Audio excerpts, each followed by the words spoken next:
काल विद्यार्थी मित्रांनो आपण क्रियाविशेषण आणि क्रियाविशेषण अव्यय याच्यातील फरक पाहिला आहे. त्यापुढेही काही त्यांचे मुद्दे राहिले होते, त्यात आपण पाहणार आहोत. पुन्हा ह्या क्रियाविशेषण अव्ययाची तुलना आपल्या त्यापुढे येणाऱ्या शब्दाच्या जातीशी करायची, ती म्हणजे शब्दयोगी अव्ययाशी देखील. तर पाहूया आपण.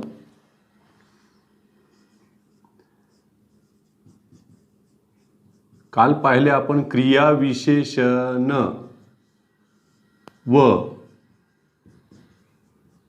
क्रियाविशेषण अव्यय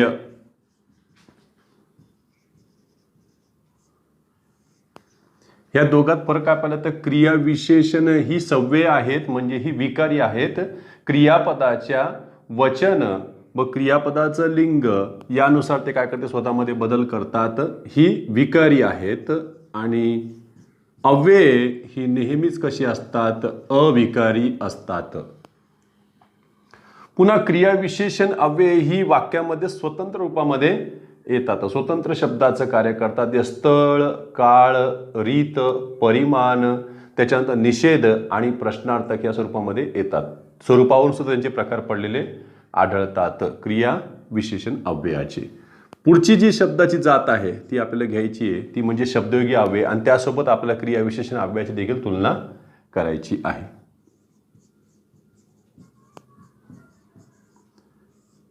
शब्दयोगी अव्यय याच्या नावातच व्याख्या दडलेली बघा. शब्दांचा योग घडून आणणारा अविकारी शब्द. बघा,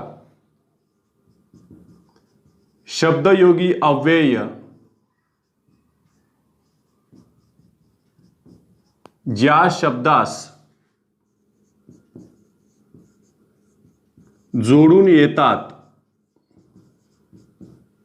त्या शब्दाचा वाक्यातील इतर शब्दांशी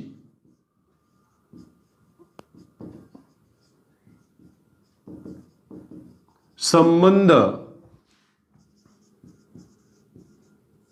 घडवून आणतात. म्हणून यांना आपण शब्दयोगी अव्यय, अव्यय या अर्थाने की यांच्यामध्ये लिंग, वचन, पुरुष याप्रमाणे काही बदल होत नाही, तर ही झाली शब्दयोगी अव्यय. मग आता शब्दयोगी अव्यय ही कोणाकोणाला जोडून येतील तर बघा, शब्दयोगी अव्यय हे नाम, सर्वनाम, क्रियापद व क्रियाविशेषण अव्यय यांनाही जोडून येतात.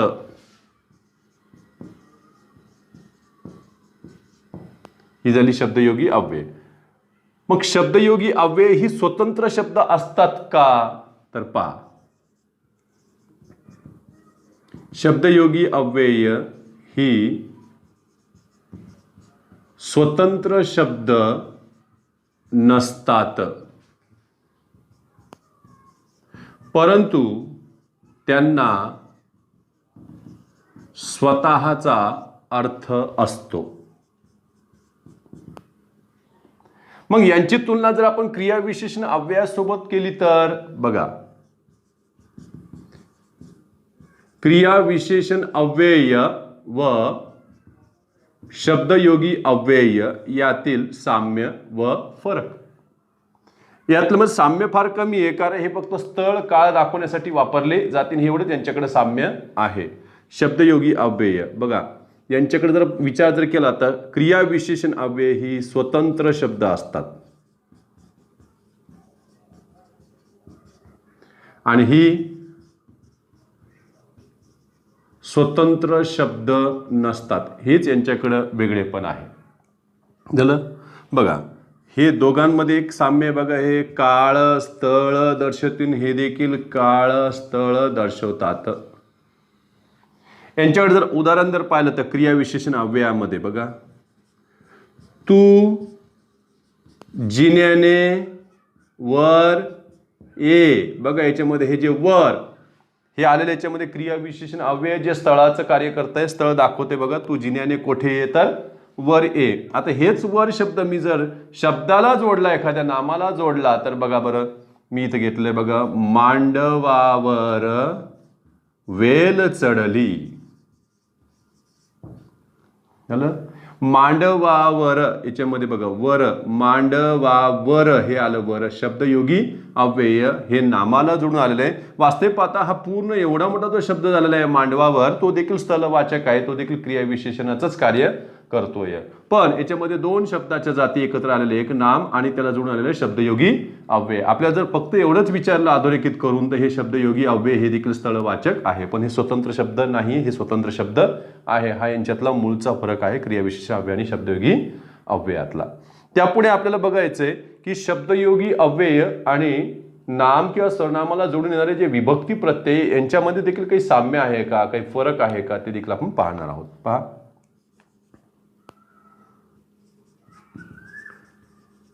शब्दयोगी अव्यय व विभक्ती प्रत्यय यातील फरक व साम्य या दोघातलं महत्वाची गोष्ट आपण काय पाहतोय, हे दोन्हीचे दोन्ही ही जोडूनच येत आहेत, हे तर मान्य झालंय. बघा, शब्दयोगी अव्यय काय करते, नाम, सर्वनाम, क्रियापद, क्रियाविशेषण अव्यय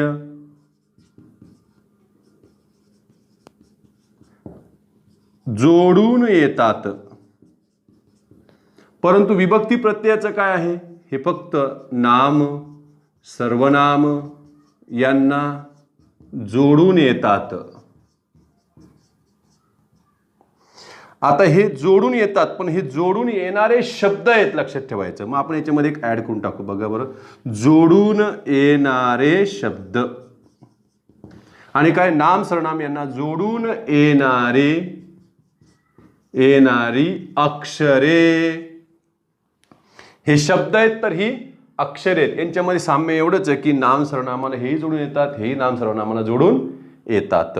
पुन्हा ही अक्षरे आहेत, ही शब्द आहेत, आणि शब्द आहेत यांना अर्थ स्वतःचा आहे, म्हणजे हे अर्थवाही आहेत, अर्थ वाहून नेणारी आहे. तर ही अर्थहीन अक्षरे आहेत. विभक्ती प्रत्ययांचं यांच्यामध्ये साम्य एवढंच आहे की जोडून येणे, आणि वेगळे पण काय, ही अर्थवाही आहेत, यांना अर्थ आहे आणि यांना अर्थ नाही, ही अर्थहीन आहेत. एवढं स्क्रीनशॉट काढून घ्या, परत आपण पुढे पाहूया. परत आणखी विभक्ती प्रत्यय आणि शब्दयोगी अव्ययातला आपण आताच पाहिलं की शब्दयोगी अव्यय ही शब्द असून ती नाम, सर्वनाम, क्रियापद, क्रियाविशेषण अव्ययाना जोडून येतात. तर विभक्ती प्रत्यय ही अर्थहीन अक्षरे आहेत, ती नाम सर्वनामाला जोडून येतात. हे झालं यांच्याकडं साम्य आणि त्यातला फरक. आणखीन एक महत्वाची गोष्ट ती म्हणजे काय,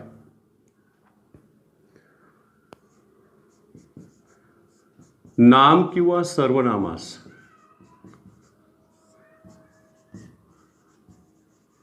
विभक्ती प्रत्यय किंवा शब्दयोगी अव्यय जोडण्याआधी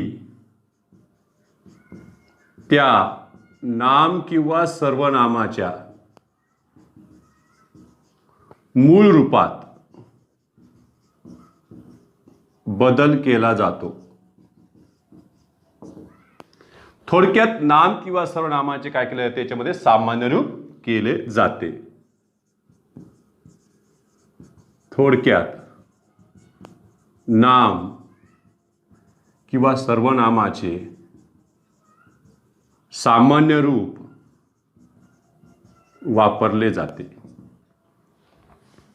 केव्हा, विभक्ती प्रत्यय किंवा शब्दयोगी अव्यय जोडण्याच्या आधी. मग त्यासाठी एक उदाहरणच पाहूया आपण. आत्ताच एक उदाहरण घेतलं होतं बघा आपण, मांडव, आणि ह्या मांडवला मला वर हे शब्दयोगी अव्यय जोडायचे झालं. आणि इकडे मी घेतोय बघा बरं, हे मांडव आणि याला मला त हे विभक्ती प्रत्यय जोडायचे आहे. काही बदल आहे का बघा बरं दोघांमध्ये, पाहूया आपण. मांडव हे पण नाम आहे, इकडे नाम आहे, याला वर शब्दयोगी अव्यय जोडताना आपण मांडववर असं करणार का, मांडवावर करणार आहे. तर मांडवावर याचा अर्थ काय झालं, ह्या शेवटच्या अक्षरामध्ये जे अस्वर होते त्याचे इथे काय झाले, चे झाले आ झालं. म्हणजे अकारांचं काय झालंय, आकारांत झाले. हे नियम सुद्धा आपल्याला नंतर शिकायचेच आहे सामान्य रूपाचे. मांडवचं काय झालंय, मांडवावर. इथं देखील बघा बरं, मांडवात म्हणजे इथंही तेच झालंय बघा, अच काय झाले, आ झालेले आहेत. म्हणजे ह्या नियमामध्ये आले. इतकंच नाही, आपण दुसरं उदाहरण घेतलं. समजा मी घेतला रस्ता, आणि रस्ताला मला वर शब्दयोगी अव्यय जोडायचे, आणि इकडे सुद्धा मी रस्ता घेतो आणि त्याला मला ने हे विभक्ती प्रत्यय जोडायचे आहे. तर काय करणार आहे या ठिकाणी, हे झालं एक उदाहरण. दुसरं काय करणार आहे, इथं रस्त्यावर म्हणजे काय केलं तुम्ही, पुल्लिंगी आकारांचं काय केलंय, याकारांत केलंय. म्हणजे आच या केलं, यामध्ये आचा बदल कशात गेला, यामध्ये, आकारांचं याकारांत. इथेही तसंच होतं बघा, रस्ताने का रस्त्याने, तर रस्त्याने म्हणजे इथेही ते झालं बघा, आकारांचं तुम्ही याकारांत केले. म्हणजे हे एक यांच्यामध्ये साम्य आहे की नाम किंवा सर्वनामास विभक्ती प्रत्यय किंवा शब्दयोगी अव्यय जोडायचा असेल तर त्यांचं सामान्य रूप करावे लागते. पण अशी गोष्ट प्रत्येक ठिकाणी होईल का, ते देखील आपल्याला पडताळून पाहावे लागेल. बघा,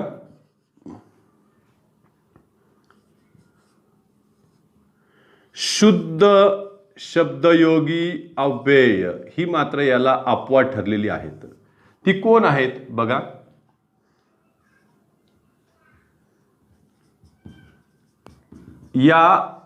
ही शब्दयोगी अव्यय याच्यामध्ये घेऊया आपण. ही शब्दयोगी अव्यय नाम किंवा सर्वनामास जोडताना त्या नाम किंवा सर्वनामाचे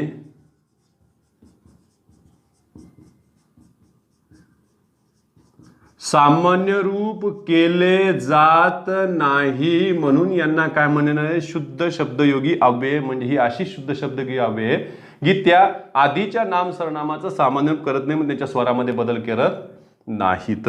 मग अशी कोण आहेत, परीक्षेमध्ये कधी विचारत नव्हतं की खालीलपैकी शुद्ध शब्दयोगी अव्यय ओळखा किंवा शुद्ध शब्दयोगी अव्यय नसणारा पर्याय ओळखा. म्हणजे ते असणारे तर आम्हाला माहित असले पाहिजे ना. मग यांच्यामध्ये बघा बरं, ते आहेत च, त्याच्यानंतर सुद्धा, देखील, पण, मात्र, ही, ना, फक्त, केवळ ही अशी शब्द योगी अव्यय आहेत जी आधीच्या नाम किंवा सर्वनामाला जोडली जातील ना, त्यावेळेला त्यांचं सामान्य रूप केले जाणार नाही. सर काही म्हणतील सर एवढी यादी आमच्या लक्षात राहिली पाहिजे. यासाठी एक सोपा पर्याय बघा, सगळ्यात सोपा. म्हणजे यांच्या आधी काय करा तुम्ही, तू हे सर्वनाम वापरून बघा आणि हे सर्वनामाला ही शुद्ध शब्दयोगी अव्यय जोडून बघा. जर तू मध्ये फरक पडला तर समजायचं ती शुद्ध नाहीत, आणि तू जसं तर तसं राहिलं तर समजायचं हे शुद्ध शब्दयोगी अव्यय आहेत. बघा जोडून. उद्याच्या कार्यक्रमात तूच येशील, दुसऱ्याला कोणाला आणायचं नाही. तू सुद्धा येशील, तू देखील येशील, तू पण ये, तू मात्र येऊ नकोस, तूही ये, तू ना आला तर बघ तुझं तंगडच तोडील. तू फक्त ये, तू केवळ ये, याचा अर्थ तू मध्ये बदल झाला नाही. मग काय त्याच्यात काय कोणतंही लावलं तू मध्ये कुठे बदल होत असतो का. बघा बरं, तू साठी काय नाही केलं मी, तू वर मला अजिबात विश्वास नाही, तू कडून तर मला अपेक्षाच नाहीये असं बोलतो का आपण. तुझ्याकडून मला अपेक्षा नाहीये, तुझ्यासाठी मी काय नाही केले, तुझ्यावर मला अजिबात विश्वास नाहीये. अरे तुझ्यापेक्षा तो बरा, याचा अर्थ आपण याच्यामध्ये बदल करतोय. बदल करत असेल तर मग ती शुद्ध शब्दयोगी अव्यय नसणार. ही यादी मात्र कशाची, शुद्ध शब्दयोगी अव्ययाची. एवढी तुम्ही लक्षात ठेवा. झालं. मग परीक्षेमध्ये तसे देखील पर्याय येतील, नसणारा, असणारे ते तुम्हाला ओळखावे लागेल. ही शुद्ध शब्दयोगी अव्यय झालेली आहेत.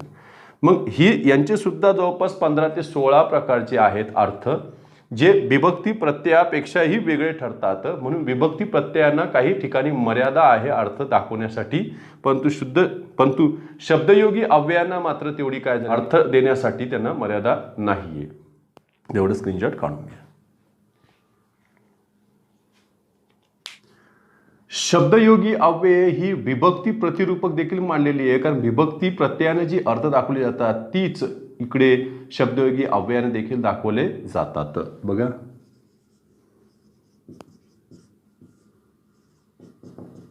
काही शब्दयोगी अव्यय ही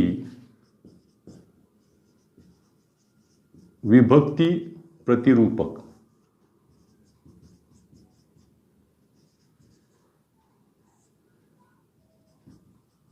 मानली जातात. म्हणजे विभक्तीसारखाच ते अर्थ आहेत, पण इथं शब्दयोगी अव्ययातून जास्तीत जास्त अर्थ दाखवले जातात.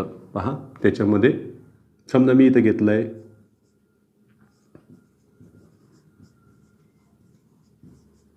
तुझ्याकडून हे काम होणार नाही. इथं जर पाहिलं तर कडून हे शब्दयोगी अव्यय जोडलेलं आहे, हे एक प्रकारे तृतीयाच्या अर्थाने वापरलेले आहे. बघा, या ठिकाणी तुम्ही असंही घेतलं असतं तरी चाललं असतं. बघा, तुझ्याने हे काम होणार नाही. मग हे ने काय झालं, याच्यातलं तृतीयचं प्रत्यय झालंय आणि हे विभक्ती प्रत्यय आहे आणि त्याच अर्थाने हे वरचं वापरलेलं आहे, म्हणून कडून हे तृतीयचं विभक्ती प्रतिरूपक मानलेलं आहे. म्हणजे शब्दयोगी अव्यय हे देखील विभक्ती प्रतिरूपक असू शकतात. एक दुसरं,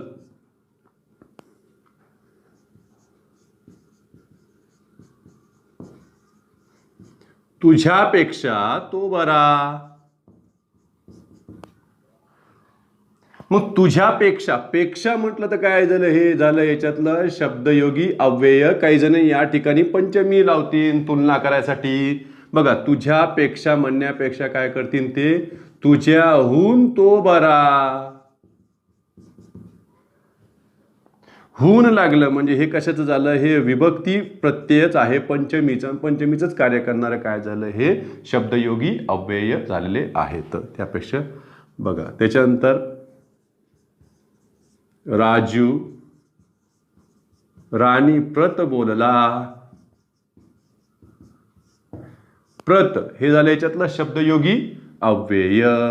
मग त्याच अर्थानं बघा बरं, सरळ सरळ सांगा ना की राजू राणीला बोलला, म्हणजे हे द्वितीयच्या अर्थानं वापरलेलं होतं, म्हणजे हे पण झालं याच्यातलं विभक्ती प्रत्यय, त्याच अर्थाने ते वापरलेलं आहे.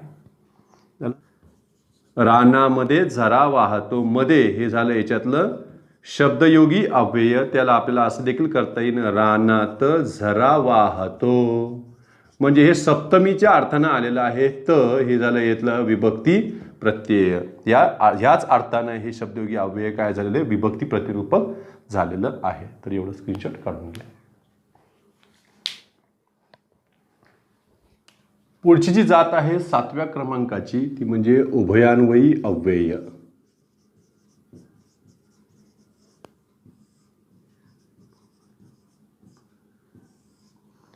याच्या नावातच व्याख्या आहे बघा, उभय म्हणजे दोन आणि अन्वय म्हणजे संबंध. उभय अधिक अन्वय म्हणजे संबंध. मग यामध्ये बघा, दोन किंवा त्यापेक्षा अधिक, लक्षात ठेवा, दोन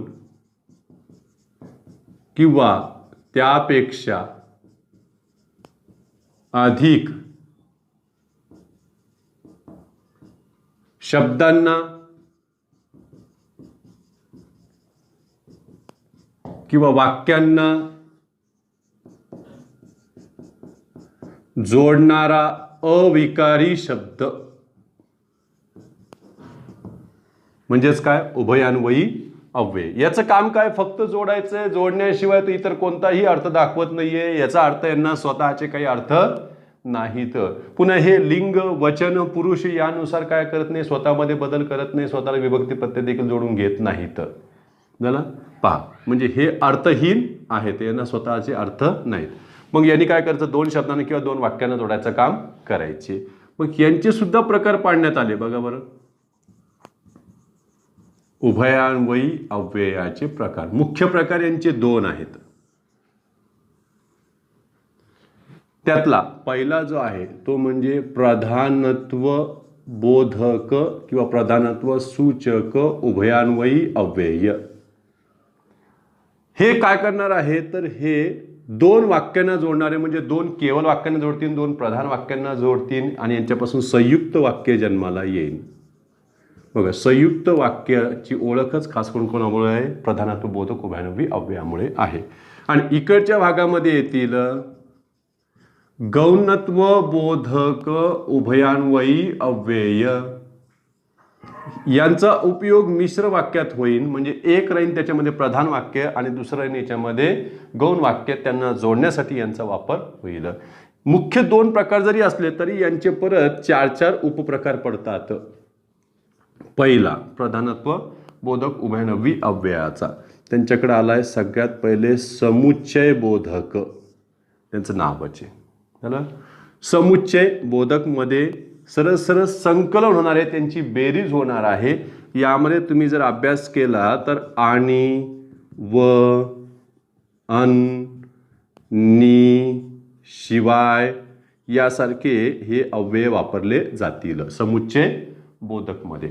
दुसरा येईल तो म्हणजे विकल्प बोधक. मी फक्त त्यांचे काही शब्द लिहून देतोय आणि एक एक दोन दोन उदाहरणं सांगेल. बघा, विकल्प बोधकामध्ये यांच्याकडे आले बघा बरं, किंवा, वा, अथवा, की. सर्वात महत्वाचं इथं की, कारण हे फार त्रास देणार आहे आपल्याला पुढे चालू झालं. त्यानंतर पुढे आलेला आहे तिसऱ्या क्रमांकाचा, तो म्हणजे न्यूनत्व बोधक. न्यूनत्व म्हणजे कमतरता बोधक. इथं विकल्प म्हणजे पर्याय ठेवणे विकल्पात, आणि समुच्चयमध्ये काय करणे? फक्त गोळाबेरीज करत राहणे. मग न्यूनत्वमध्ये कमतरता दाखवायची असेल तर तुम्हाला परंतु आहे, पण आहे, किंतु आहे यांच्यामध्ये आलं, बाकी आहे यांचा वापर करता येईल. आणि शेवटचा यांच्याकडे जो आलेला आहे चौथ्या क्रमांकाचा, तो म्हणजे परिणाम बोधक. परिणाम मध्ये येईल बघा, म्हणून, सबब, तस्मात, यास्तव, ते येत राहते.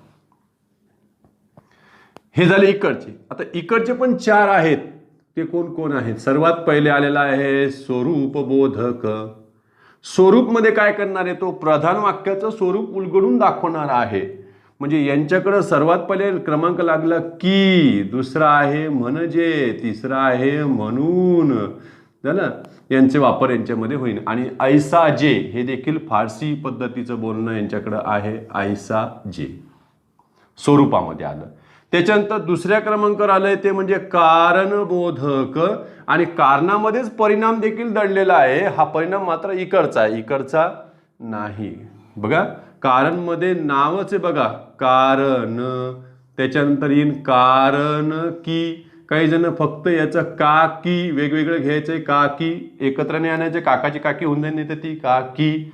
फक्त की देखील आहे, पण यांच्यामध्ये असं तुम्हाला जोडून ते की आपल्याला वापरता आलं पाहिजे. इतका की म्हणजे याच्यातून कारणाचाच बोध नाही होत तर परिणामाचा देखील होऊ शकतो.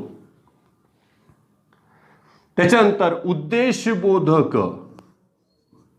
बघा, यांच्याकडे उद्देश सिद्ध आले. उद्देश मध्ये येईन म्हणून, सबब, यास्तव. किंवा तसंच डबल डबल डबल परत परत परत काही शब्द यायला लागलेत, येऊ द्या ना, मग आपल्याला त्याच्यातले तर फरक पाहायचेत ना. आणि शेवटचा जो आहे त्याच्यामध्ये नाव आहे त्याचं संकेत बोधक. संकेत मध्ये लक्षात ठेवा, अटीचाही बोध होतो यांच्यामध्ये आणि विरोधाचा देखील बोध होतो. अटीतून तुम्हाला परिणामही कळेल आणि विरोधही कळेल. मग अटीसाठी बघा, यांच्याकडं जर तरची जोडी आहे, की आहे, म्हणजे आहे, आणि इकडे आले विरोधासाठी बघा, जरी तरी. यांच्यातून तुम्हाला विरोधाचा बोध होईल. असं पाहिलं तर आपण सगळंच घेतल्यासारखं झालंय बघा. पण हे वेगवेगळे लक्षात ठेवा, एक गॅप पण. इथे की आहे, इथे पण की आहे, इथे पण की आहे, आणि आणखीन एक की इथे सुद्धा आहे. म्हणजे याचा अर्थ उभयान्वयी अव्ययाला स्वतःच्या अर्थाने तुम्ही वाक्यानुसार त्यांना अर्थ प्रदान करतायत. समजा मी इथं की दिलेले आहे, या कीचा अर्थ तुम्ही पाहिला तो विकल्पासारखा आहे. त्याच्यानंतर स्वरूपामध्ये सुद्धा येतोय, कारणातही तुम्हाला आढळतोय, आणि शेवटी तो तुम्हाला संकेतात देखील आढळतोय. झालं.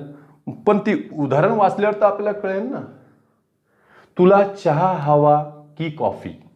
कसं विचारलंय आम्ही तुला? विकल्प दिलाय ना. तुला चहा हवा की कॉफी?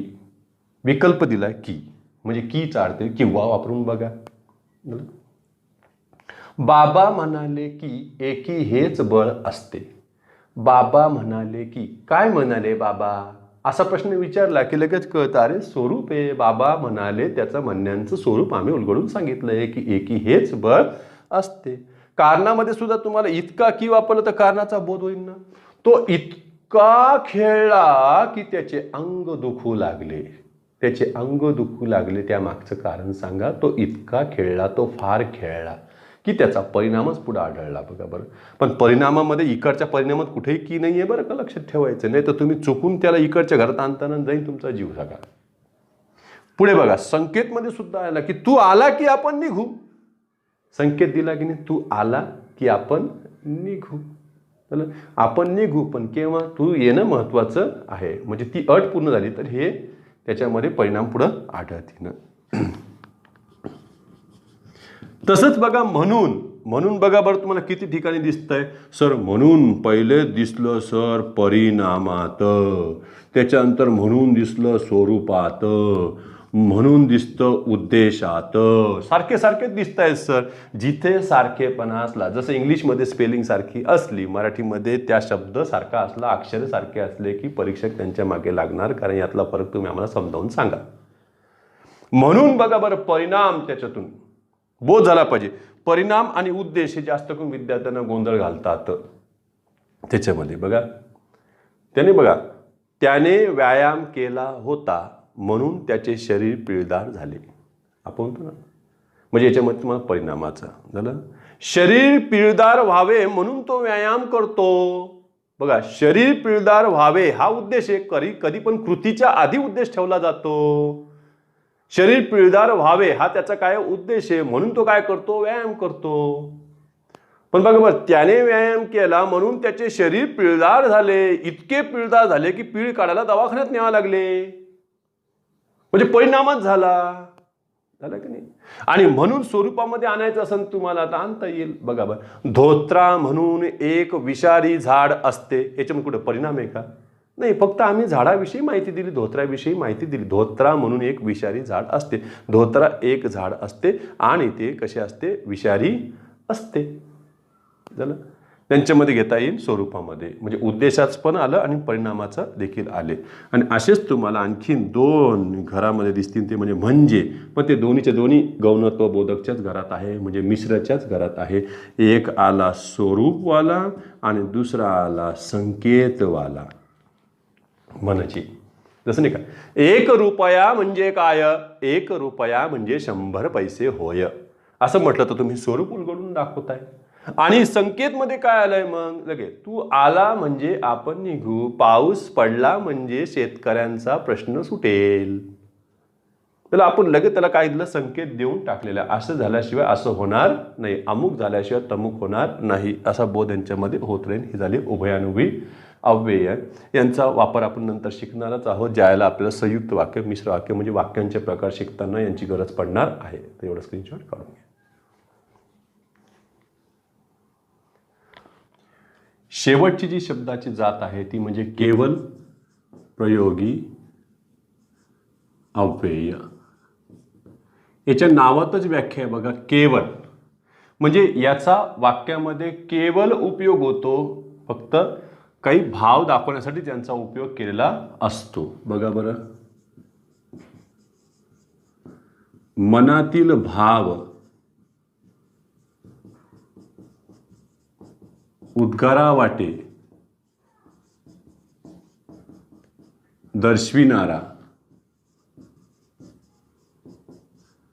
अविकारी शब्द ज्याला म्हटलेला आहे ते म्हणजे केवल प्रयोगी अव्यय. मनातील भाव ते उद्गारा वाटे दर्शविणार आहे, परंतु हा त्या वाक्याचा भाग नसतो.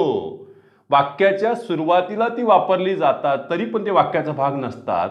हे मनातील भाव व्यक्त करणारे जे उद्गारार्थी शब्द आहे हे स्वतःच एक प्रकारचा वाक्याचा अर्थ दाखवू शकतात. बघा,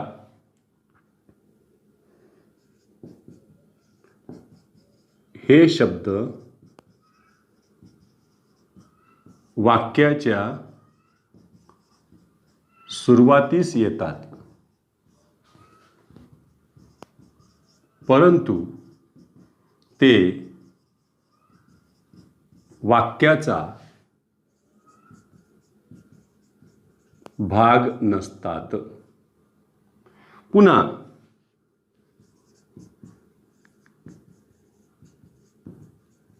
या शब्दानंतर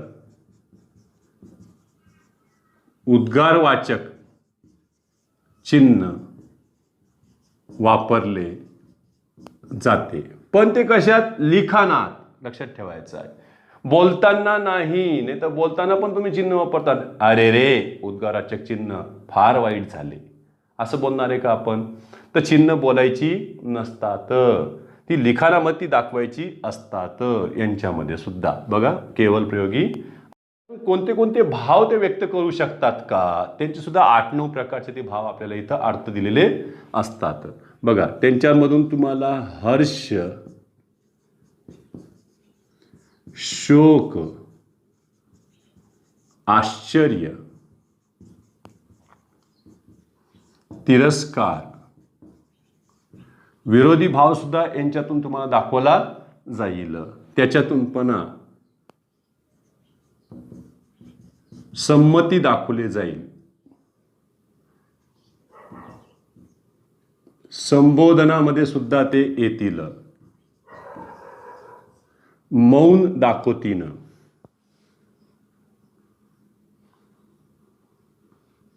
यांचा वापर यांच्यामध्ये होईल. बघा, हर्ष दाखवायचा असेल तर तुम्ही आनंदाचे दाखवतील त्याच्यामध्ये, झालं. तुम्ही वाह वाह असं दाखवतील, वाह वाह, झालं. आपण काय म्हणू? छान छान काम केलेस, त्याच्यामध्ये नाही. त्याच्यामध्ये अबब, किती उंच हा मनोरा, यांच्यामध्ये लावलं. अबब म्हणजे तुम्ही आश्चर्य व्यक्त करताय. काही जण लगेच छे छे 2 वेळेस देखील वापरू शकतात. छे छे हे शक्य नाही, म्हणजे त्याला ते विरोध करायला देखील कमी करायचे नाहीत. काही तर तिरस्कार देखील करतील, छी थू, झालं. त्यांच्यामध्ये काही जण लगेच म्हणतील थू, त्याच्यात देतील थू.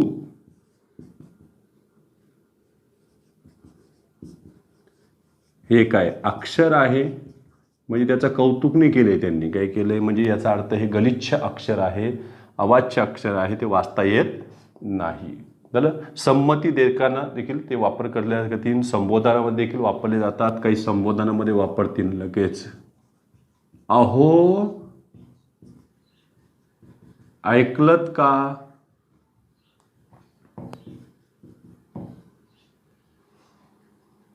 काही जण अगे, अगेच्या ऐवजी लगे अग, अग ए ऐकलंस का, तर त्या पद्धतीने देखील त्याच्यामध्ये संबोधनामध्ये येतील. तर काही जण मौन देखील पाळतील. बघा, त्याच्यामध्ये चुप एखाद्याला करतील, एखाद्याला करतील गप, त्या पद्धतीने देखील ते वापर करतील आणि त्याच्यात येतील. त्याचा झालंय. पहा, शोक असेल तर तुम्ही अरे रे, अरे रे, तो परीक्षेत नापास झाला, तो भाव व्यक्त करणं.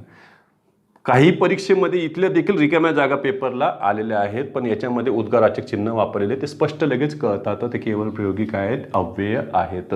आता अशी देखील काही केवल प्रयोगी अव्यय आहेत ज्यांच्या शेवटी उद्गारवाचक चिन्ह वापरलं जात नाही किंवा ते वाक्याच्या सुरुवातीस येत नाही, तरी पण ते वाक्यामध्ये आले तरी त्यांना इथे केवल प्रयोगी अव्यय म्हणतात. पण ती व्यर्थ उद्गारवाची केवल प्रयोगी अव्यय आहेत. बघा बरं, त्यांच्यामध्ये व्यर्थ उद्गारवाची अव्यय ही कोणकोणती येते यांच्यामध्ये बघा. काही अव्यय ही वाक्यात निरर्थक शब्द असूनही